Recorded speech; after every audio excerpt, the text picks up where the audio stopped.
And ladies and gentlemen, we are here at the EarthX TV podcast stage in the beautiful Hilton Anatole in Dallas, Texas.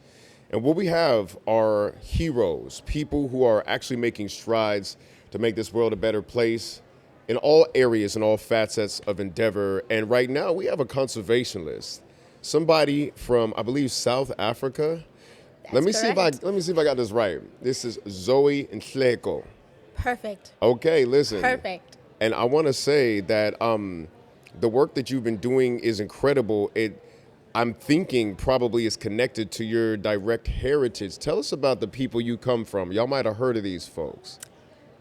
Wow. Okay. What an intro. I love Oh this. yeah. I love this. We gonna go there. So I am South African. I am from the Zulu Nation, Yes, which is the ma'am. biggest nation Yeah. in South Africa. And yeah, we are conservationists at heart. We've been doing conservation before it was called conservation, pretty That's much. right. So there used to be king's gardens. So conservation was happening before the word conservation became a thing. Absolutely. And I heard that you got your start protecting wild rhinos. Is that correct? Tell us about your journey with the wild rhino and what it was that like really inspired you about that particular animal. Yes. So I grew up, I've been doing wildlife since I was like a child. I used to Right. go to after school programs at the museum, the local Okay, museum. And one okay. time we learned about extinction. Yeah. And I was just like, what the hell is that? And she was like, oh, yeah, I think we were standing in front of a dodo, which is a Right. bird. And she was like, oh, the dodo bird is no longer here because it's gone extinct because it was killed off. And it was just like, and I was like, in grade 2, I think. And I was like, killed off? She was like, yeah, they finished it. And I was like, when I grow up, I'm going to make sure that no animal goes extinct. Okay. And then I completely forgot about that because who Life. says stuff Yeah. in grade 2 and forget and remembers it, you know? But then I carried on with my studies and I kept going back to this zoology thing.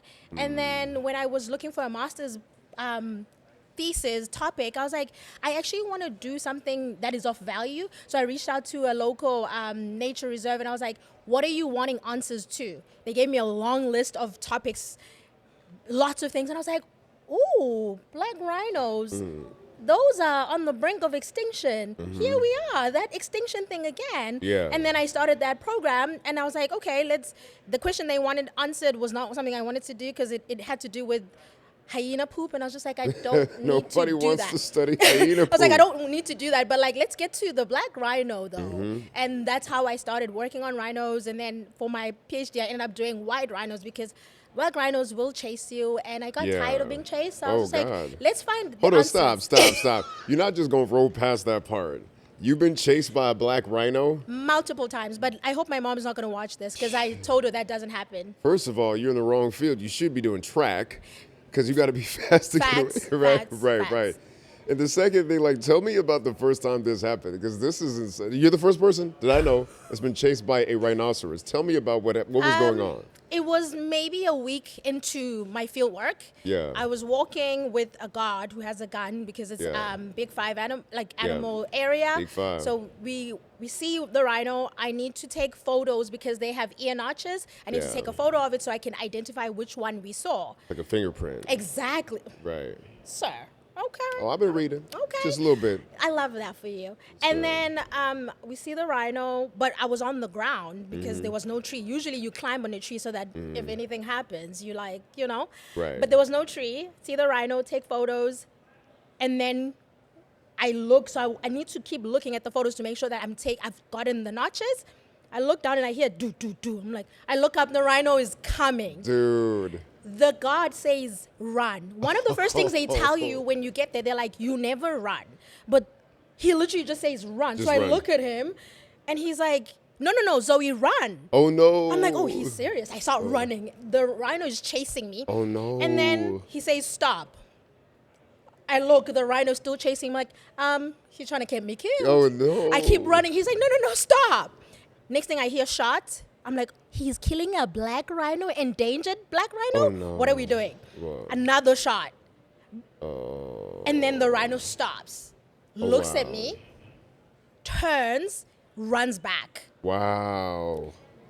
That is an adventure. So you are in the field for real. I was in the field for real. Oh for my real. gosh. And that was the first week. That I was was the like, first. this Oh is my going to God. be a fun adventure. Wow. So yeah, I'd probably be done with black rhinos after that as You well. know what? My spirit Yeah. is never say die. Oh So yeah. Okay.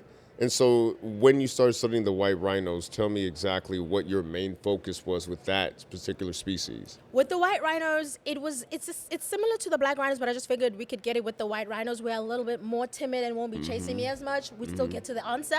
The Yeah. question was there was there's lots of rhino poaching in South Africa, and we Yeah. wanted to get to some like answers of one: do rhinos know they're being poached themselves? As in, are they avoiding areas or no? Because that means if they are avoiding areas, great. But if they're not, that means we'll always have to intervene to get them out of areas where they're being Got you. poached. But also, we wanted to see how is poaching affecting them physiologically. Like, are they at a point where they're not doing some physiological things just because they're like, I am so stressed, I'm being poached every day. And we wanted to see with climate change, how is rhino conservation going to, like, together, poaching and climate change, how is that going to affect the populations? And Wow. so that was just some of the things we were trying to get at.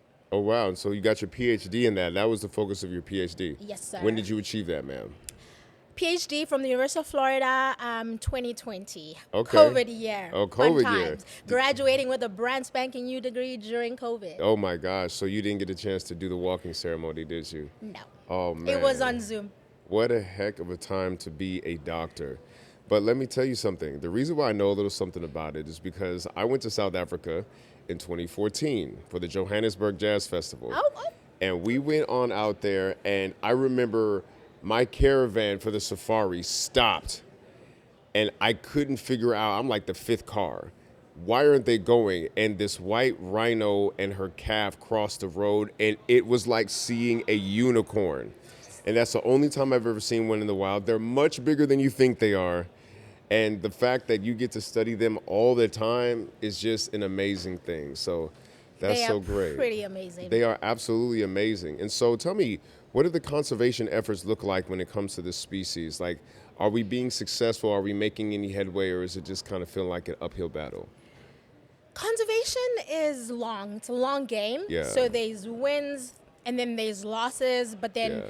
like even those losses are teaching you what you need to be doing to still win. So it's a long process, but we have a handle of it. You know, Yeah. it's just day by day we are better than we were the day before. Right. So interventions are obviously active anti-poaching work on the ground, Right. but also just like studying the biology of the animals themselves to be like, if none of this was happening, would the animal itself just be giving birth to as many babies as it wants and doing its own thing? And that's Yeah. how you want the population to be. Would You it be want it to be like, thriving?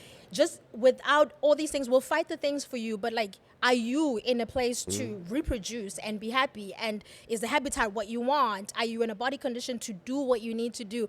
And if you can do that, because anti-poaching is separate to the animal. So we just want the Mm-hmm. Right. animal to be like, oh, I love it here, Right. and carry on with its life.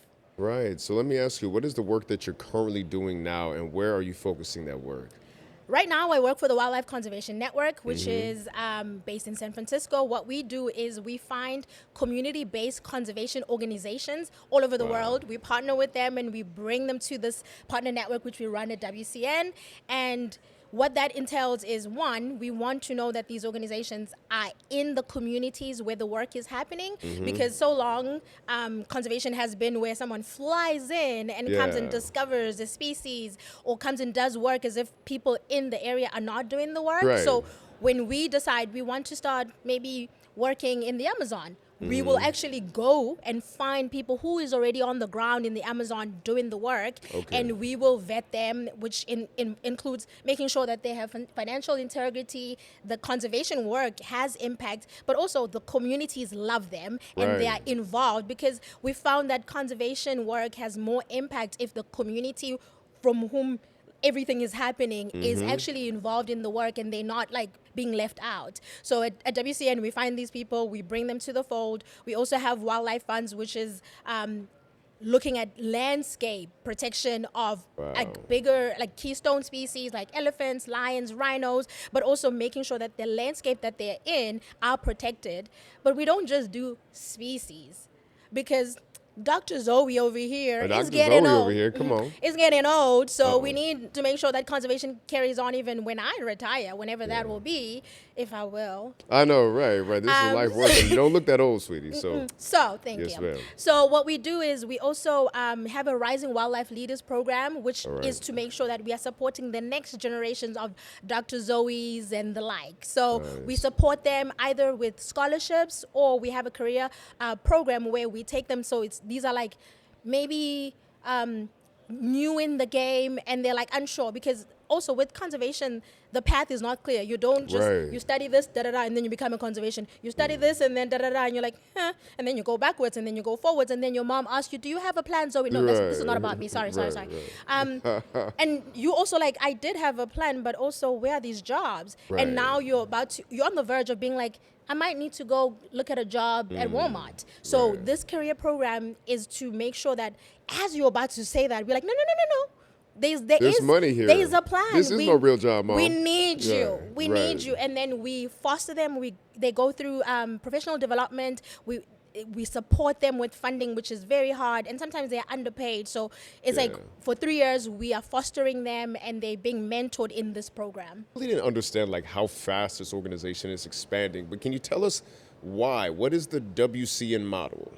Oh, the special sauce. The special sauce. The special sauce at WCN is that 100% of the donation that a donor designates to a specific program is sent to the ground. So Wow. you come onto our website, we have 28 partners, and you're like, I would like to support the Hirola in Kenya. Do you know what the Hirola is? No, I don't know that. Of course Go you ahead, break don't. it down. It's an endemic antelope to the Kenya, an area called Garissa. There's like 500 left in the world, Oh, and wow. they're all right there. So if you say, come on the website, you're like, I want to support the Hirola Conservation Project. How do I do that? You go, you say, I have $100. Oh, Theo, you have $100 and you want to send it to Hirola? Great. We'll ask you, do you have extra that you might want to donate to WCN for us, like the work that is being done at WCN? And you Right. say, I do not. And we're like, Theo, give us the $100 for Hirola. We'll take that $100 and we'll send it to Hirola Directly to to them, and Yeah. it will be used on the ground. So that's Wow. our special sauce at Oh, really? WCN. But also, over these years, what we've realized that we do very well at, we connect. We connect conservationists to themselves, because conservation can be very siloed. Right. I've Like heard about everyone, that. exactly. So we connect them to each other. So that networking of each other, finding out that like the problems we have in Zimbabwe are actually similar to those being had in Malaysia. It's just as different species, but the issues are the same. And if in Malaysia they've already solved it, they can tell the people in Zimbabwe, this is what we did, and they can use that. So that is one thing. We connect, but also we deploy these funds, unrestricted funding, which allows the organizations on the ground to do what they need to do. We give it to them, and we're like, you know how to protect the species you work on. We're not going to tell you what to do with the funding, and Okay. it allows them to do what they need to do, and then we equip. So outside of just like giving So them cool. funding and connecting them, we give them skills. There's a lot of like professional development and organizational development. So we're like, what do you currently need help with? Some of them, it's like they're doing so much, but they don't have a strategic plan. We're like, okay, Right. let's get you someone to work with you to fine tune your strategy. Let's get your people to be trained in the skills they need to do the work that they are doing. So we're doing connecting, we are deploying the funds, and we're equipping the conservationists and the unrestricted funding. And We're- hence the word network. That's what I'm hearing. I'm hearing like a patchwork of folks that are bonded together, breaking folks out of the silos, really, and making sure that like you got coordinated efforts across certain platforms. Did I get that right? Oh, I think we have a WCN ambassador in the room. Okay, right. Looking for no, I'm playing. But look at what I really love is the fact that you got all these like community partners. I want to know like, what do these community partners have in common? They are rooted in the community, and that's why that's very important to us. We don't want people flying by Yeah. and doing the conservation work. We want them to Yeah. be in the communities. They understand the issues that are happening in the communities, and because they live in the communities, they know the issues outside of just like the wildlife they're trying to protect. For example, in Zimbabwe, we have the pointed dog conservation. This group is Right. saving painted dogs, which is I've seen wild those. dogs, I've seen but them, also right. known as painted dogs. So there's this highway that separates the area, like the huge highway. They can den in on this side of the highway, but animals don't know about highways. They're still trying to be I know they going try to on the go other across side. them, Right. right. And that highway is used by big trucks, and you know how semis speed here, like semis speed everywhere. Yeah. And there's lots of road kills, but also a lot of accidents. And PDC, which is the Painted Dog Conservation, when they realized this, they were like, one, the painted dogs are getting run over by these trucks, but also there's accidents, there's children crossing. What can we do? Yeah. And they decided they are actually going to put themselves, the teams were in trucks, like minivans themselves, and they would go, if they see a semi coming towards the area where the painted dogs are and trying to cross, they will come and they will just get in and slow down. So the semi sees this truck now, they're like, so they have to slow down, and the dogs, and there's literally a video where you can see the dogs crossing in between. That's and what they've beautiful. done too now, they're going to spend about 40,000 to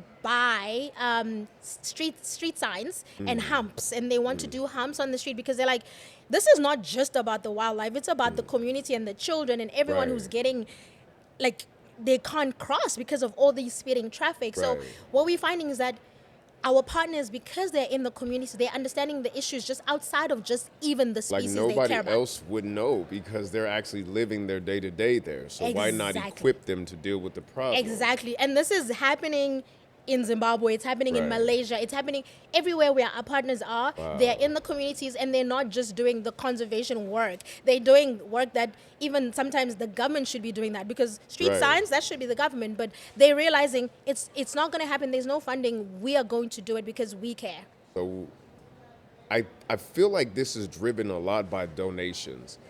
It's like literally, is that are donations the main source of your funding, or do you guys have like big backers who can kind of take on a lot of the load of like making sure that there's money in the bank? We wish we had big backers, and maybe we will one day. I It know there's is- somebody around here who can back this network so that Please we can get meet me outside, somebody, please. you know? Let's have a So, chat. yeah. But no, this is a great question. So we are receiving donations.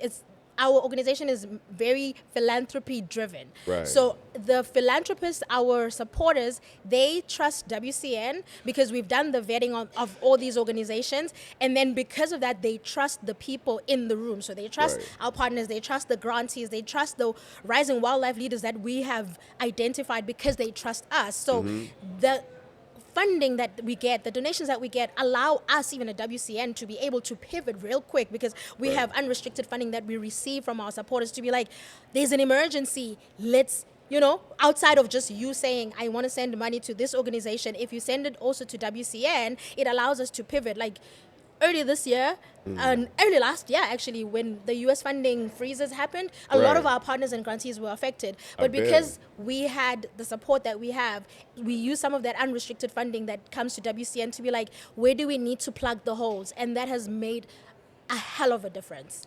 Man, I hope somebody watching this is understanding the importance of the work that WCN is doing, because we need organizations like this. When you look at 100% of the funds going directly to the communities involved, because like we're used to like these funds getting caught up in overhead and like certain things, going to salaries and first. You're not to say that people don't need to get paid, they do.